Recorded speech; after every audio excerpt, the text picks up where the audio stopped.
My wife reads a parenting forum, and many women comment on how much more they do. This does not reflect my life or all the men I know. None of the men I know complain about the emotional burden of doing the stereotyped but unseen work in their lives. From the group of men I know, in general, they tend to do more lawn mowing, gardening, anything with ladders, jar opening, outdoor activities with the kids such as cycling, rock climbing, and skating, long-distance driving, late-night driving, insurance, roast dinners, large-scale cooking, barbecues, oil top-ups and changes, tires, house maintenance, decking, watering plants, taking out bins, dump runs. This is not meant to be a competition between women and men and may just reflect my group of friends and family. Is this reflective of your experience? Do you just get on with it without complaining? Disclaimer: this is not meant to suggest men have it harder or women do not have it harder. This is not a post to suggest any gender should do more or less. It is simply an exploration of whether there are tasks that fall to men without notice or acknowledgement. It does not mean men do not cook, do housework, wash clothes, or perform many other tasks. Story 1. It depends on the relationship in question. For example, if I use my parents, I would say my father provides far more emotional regulation and support for my mother than she does for him. It is completely different in magnitude. My father was always the one playing peacemaker and protecting everyone from each other's emotional difficulties, especially my mother, who has no ability to compartmentalize. If she is having a bad day, she makes sure everyone else does too. If my father has a bad day, you would only know if you directly asked him. Story 2. Here is the truth. Everyone thinks they do more because they see 100% of what they do, but only part of what the other person does. You have two options. Write down everything everyone does and keep score, or just stop keeping score and have some grace. Story 3. As someone who shares a lot of domestic labor with my wife, I have to admit that all the stereotypical male tasks are more physically demanding on average, but much less mentally demanding. I prefer doing housework and repairs over supervising my kids during an art project because that is like training cats for the circus. I can cut the grass just fine. That is very relaxing. So can my wife. It is not really difficult. We both rush to take the physically demanding chores because we recognize how much harder the more tedious indoor domestic chores are, as we both do all the chores. It is easy to see the true effort required for a job when you switch roles. There is a reason that I cook dinner every night and my wife manages the schedule. I chose cooking dinner because managing the schedule is one of the hardest jobs in the entire family. I do a slight majority of the labor in our household too. It gives me flexibility to avoid some of the chores that I find most tedious. Story 4. Carry their partner's emotional load. Most women I have known need regular emotional support. Whether it is sharing about their day, talking about their friends and family, or expressing their feelings, many women habitually unload their emotional burden on you. Much of it is trivial but dramatized into a substantial issue. It is a major imbalance. And that is ignoring the times they unload on you about yourself. Story 5. A Mumsnet, proof that every online community eventually comes to outwardly reflect the views of its more vocal outliers. I actually do think that in many relationships there is an argument that women carry more of the emotional load or stereotyped but unseen work of their life, and I try to split that evenly with my partner. Equal partners, remember, but as always, there are people who take that too far the other way. On the whole, I like balance. I can cook. She can cook better and enjoys it, so she does the majority of the cooking and I clean up. I'm better at painting and decorating, so I do the majority of that and she does the cleanup. It's always about balance and the effort put in from both sides. Story 6. That list is a bit much. I do the things that my wife doesn't really want to do but I enjoy doing, compared to the things that stereotypically your wife might do. These are all the things I have to do, and I don't want to do any of them. Gathering dirty washing, washing it, drying it, folding it, and putting it away in time for the kids' school and activities. Planning the shopping, getting it, cooking the food, helping or encouraging the younger ones to eat, putting it all away, washing up or loading the dishwasher, putting it all away when it's dry, waking the kids up for school, getting them ready, giving them breakfast and cleaning up after, taking them to school and remembering all their stuff in any school events. Vacuuming, general cleaning, making sure there is toilet roll, dry towels, and clean bedding. Packing if going away, booking activities, remembering sun cream or gloves, and swimming gear. Honestly, it is a daily battle to get everything done that has to be done and to keep the whole house running. A man can swoop in after work on Friday after a full week of this, getting kids ready and packed for a weekend away and say, "I'll drive to my parents tonight." And women are expected to be super relieved at this. Even though it is an extra burden lifted, it is also a reason why the mother has to be the one to keep the kids entertained in the car, dishing out snacks, keeping the peace between siblings, and so on. You could skip any of the things on your list if you didn't feel like doing them that day, and that says a lot about the burden you do or do not carry. Story 7. That is a short list. I do much more in my relationship because I care about and value my partner. If I see something that needs to be done and I have the time, then I generally just do it. We do not assign chores as hers or mine. Story 8. I manage most of the bills and finance-related matters, all of the outdoor work, and the laundry. I try to handle the kids' pickup, though sometimes work gets in the way. I also make sure we share equal responsibility for the kids' evening routines. I take the bins in and out, give the dog his epilepsy medication twice daily, and keep us stocked with dog and cat food. I ensure we have the dog's medications in stock. She does more inside the house, is the kids' favorite parent, and is definitely the primary earner these days. There is also other stuff. When it comes to intimacy, I do all of the work. Nobody gets satisfaction unless I do everything. That part alone becomes exhausting. Story 9. I am confident that all of this I do more disagreement could be avoided if people simply agreed on and defined who does what and when. Story 10. I do all that you said plus getting the kids up and ready for school and summer camp, about 50% of the cooking, 100% of the dishes, 75% of the laundry. I don't fold her stuff. I also handle most after-school activities like sports practices and split grocery shopping. The one thing I'm not really involved in is our calendar, mostly because she insists on running it on a paper planner that I obviously can't see when I'm at work, though I do have my own Google Calendar I use. As a result, and because her job is her own work-from-home bookkeeping company, she handles all of the kids' appointments, school pickups, and so on.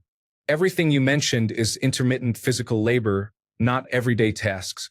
You could be doing more. Story 11. I do the things she cannot do. She does the things I cannot do. We help each other with the chores as much as possible.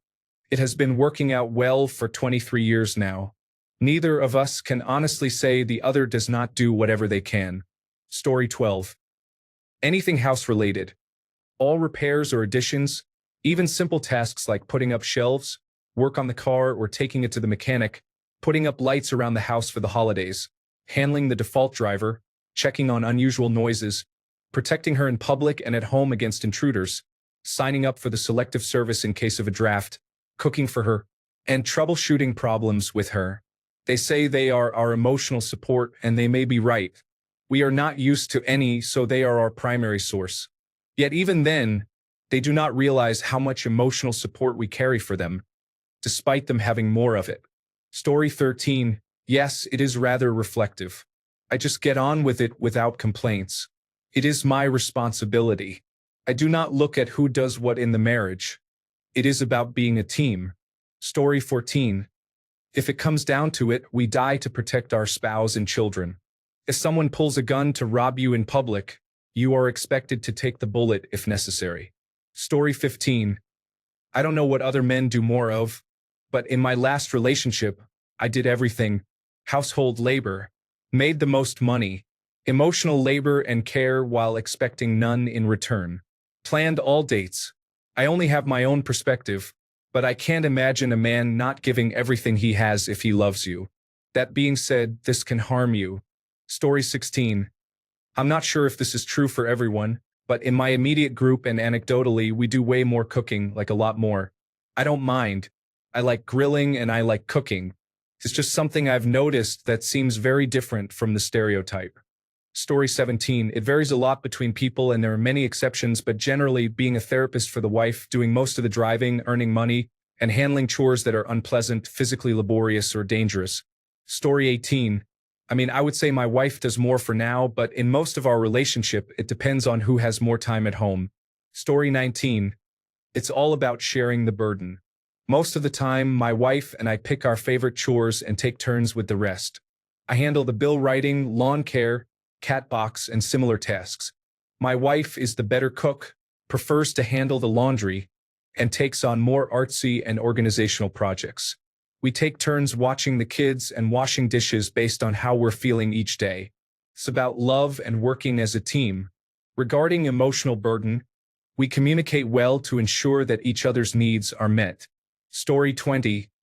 I make all the money. As such, I do a few leisurely tasks, mow the grass, and do a bit of do-it-yourself work. She wants to do less. She has to contribute more of her time making money. Story 21. Most men are just too unaware to know their value and what they contribute. They complain less and handle their own problems without involving others, so those problems may seem non-existent. In my house, I joke that my problems and projects are mine, and her problems and projects are ours. I do far more than she ever sees or considers, but most of our conversations focus on the small amount she has to manage, which she constantly complains about. It seems like she carries a burden that is really self-induced. Story 22. Emotional burden, emotional load, whatever you want to call it, is a term used to describe the mental and emotional effort involved in managing relationships. In many relationships, men often experience a significant emotional burden because they not only have their own issues to manage, but also support their partners. However, men may be less likely to express these feelings openly and tend to focus on addressing challenges quietly. Story 23. There is a man I follow who often talks about men's role and ability to carry the burdens of their loved ones. It is what we are made for, and it is what we are good at. In his experience, the only thing a man needs to be capable of this, and the only thing that makes it anything but crushing, is for the people he carries burdens for to recognize those burdens and be grateful. Obviously, you can guess the color of the man's hair, but I digress. Story 24. There are studies on this that you can look up, but the activities you listed are not daily tasks. How often do you mow the lawn? Once a week? How often do you cook? Have a big barbecue? Do you do activities with the kids outside? How often? Is she getting the kids up, bathed and ready for school, making breakfast, packing lunches, and then cleaning up afterward? When the kids get home from school, is she the one helping them with their homework, feeding them, doing dishes every night, and doing laundry every week? Make a list of all the things you do, including the frequency, and then compare it to hers. Marriage overwhelmingly benefits men. Story 25. Women and feminists often complain about the uneven distribution of labor, but actually it is a total myth. This post shows how every study on this topic is extremely biased to produce the result the study was seeking, rather than providing a realistic view of how much labor men and women contribute to running a home. Story 26. In our home, my wife does the grocery shopping online and handles all the children's school-related tasks, such as ordering lunches and arranging trips. She also does the laundry and cooks about 60% of the meals. I take care of or arrange all maintenance for the house and cars, handle bill payments including home, travel, and car insurance, manage the gardens, taxes, and financial planning for the next 5 years. This includes budgeting for school holidays, planning when to buy a new car or redecorate a room. This division of tasks happened naturally over time rather than through discussion. It has been working well for 20 years. To summarize, she handles the smaller but very frequent tasks that occur daily, while I take on the larger, more in-depth tasks that happen less frequently. Story 27. We do all the property maintenance, including the cars, grass, trees, shoveling snow, any and all repairs. We are also the last line of emotional support for the children and the wife. Story 28. My fiancé does the dishes and laundry, including folding and putting away. He handles everything to do with our vehicles.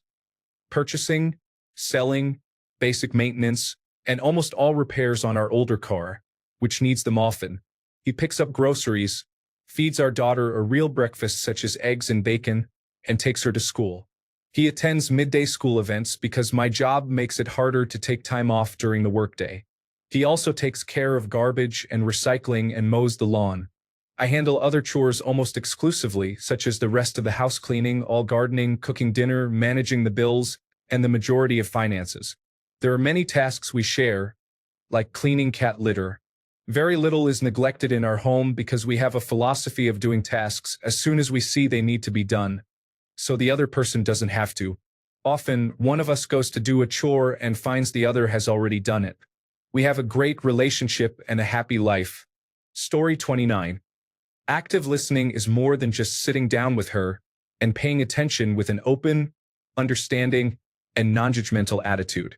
You need to realize that she will only share what she feels comfortable telling you. What she claims to be upset about is most likely not the real issue. It is often a convenient cover story that allows her to express some emotions and receive support without risking the pain of revealing what is actually happening. Figuring out what is truly going on is your responsibility. You need to put yourself in her shoes to understand the actual issue, and then guide the conversation in a way that allows her to reveal it without feeling pressured. This requires emotional labor. Story 30. This whole comparison is just destined to destroy relationships. Relationships are not a perfect 50-50, and you should not attempt to have that. You should put in the effort because you love the person, and that is that. It does not matter who does more or less. Paying attention to what unhappy people talk about will only make you unhappy. Story 31. Of anything, it is a different approach. The woman I had a relationship with tended to do more daily chores, while I handled the heavy lifting and did most of the weekly tasks, which I tried to do 1 or 2 each day. I certainly felt like I had won the coin toss, although I also had the around-the-clock job of fixing and solving things. Story 32. This varies greatly from couple to couple. The only way to obtain truly accurate answers is to ask people a comprehensive list of questions, similar to a checklist. Story 33. In my relationship, I do 90% of everything. I do all the cooking and grocery shopping, for example. I was brought up poor and had nothing. She was brought up the exact opposite. We have different standards of what cleaning up means. Our household chores fall back on the saying, if you want something done right, do it yourself. Story 34. You listed tasks that are not completed every single day, while what women are expected to do can never be postponed. That is the point. Good God. Story 35. I agree. I find no problem with the jobs men and women often do. In fact, when I thought about it, it made a lot of sense to me. If you really look at people's lives, their health status, injuries, feelings, fears, and how these affect their interests and hobbies, you tend to change your hobbies when you get a back injury or when you can't hold your urine anymore due to childbirth injuries. You'll notice, if you know their personal lives and health details, that these things make a lot of sense. For instance, do you really want to find out your wife was pregnant when she fell off a ladder? I have climbed ladders and have cut and nailed vinyl siding, working outside for hours alone. But it doesn't change the fact that when I was pregnant, in my first trimester, I fell on the floor at the veterinarian's office on someone else's dog urine. My baby and I were in danger from that moment until birth, including the risk of permanent disfigurement of the fetus. How many women had no idea they were pregnant for quite some time? A lot. The risks of climbing a ladder for a healthy man are lower than for a healthy woman. Even in medicine, they use a cost versus benefit analysis to decide if they give you medicine with side effects or not. The ideal is that the negative aspects are smaller and the positive aspects are greater. So you minimize risk and try to maximize benefit. Men can cook, and there is no risk in them doing that. But so can women. Men can also handle the same amount of sleep deprivation with fewer side effects. When I was pregnant, I wasn't even showing, and I couldn't keep my eyes open to read a book. They would literally flutter. I slept a lot, which is perfectly normal and common. When I am pregnant, who should drive at night when tired? Me or my husband? Now that he has so much practice driving at night as a young couple, after my baby is born, do you think during a pouring rainstorm in the darkness he or I should drive? What if I told you men's eyes can pick up movement faster than women's because the structures of their eyes are different? What then? What if I told you women can see better in low light conditions? What then? What if I told you women's vision gets affected by pregnancy and can result in needing glasses, but I haven't gone to the eye doctor since the baby was born because I was too busy? What then? I used to jump horses. I know how to swim, So, it is not like I don't know how to move my 2 arms and 2 legs. I remember standing at the sink washing dishes in my first trimester. I wasn't even showing yet. I was doing nothing, and my knee wobbled and gave out. When you are pregnant, every joint in your body becomes more wobbly because the ligaments, rubber bands holding bones together at the joints, become extra lax and flexible. This is needed to give the pelvis the flexibility it needs to stretch open at all the pelvic joints. But it affects every joint because the entire body is saturated with these changes. From that day onward, I realized I had to make sure I stood and walked mindfully. No more casually moving about. I avoided unsteady terrain too. Falling for a pregnant woman is bad news. Women's joints are normally more wobbly than men's. Add pregnancy, and it is much easier to sprain an ankle or twist a knee. Think of it like 2 chairs. One chair has 4 solidly attached legs. The other chair has 4 loose legs that wobble when you sit on it. Which chair is most likely to collapse? There are 3 joints in the leg: the ankle, the knee, and the hip socket. Break the chair legs into 3 sections. Make the first chair's sections firm and sturdy. Make the second chair's sections wobbly and flexible. What happens? Now we are all structural engineers. Thanks a bunch for sticking around till the end of the video. Remember to subscribe, and until next time, stay awesome and goodbye.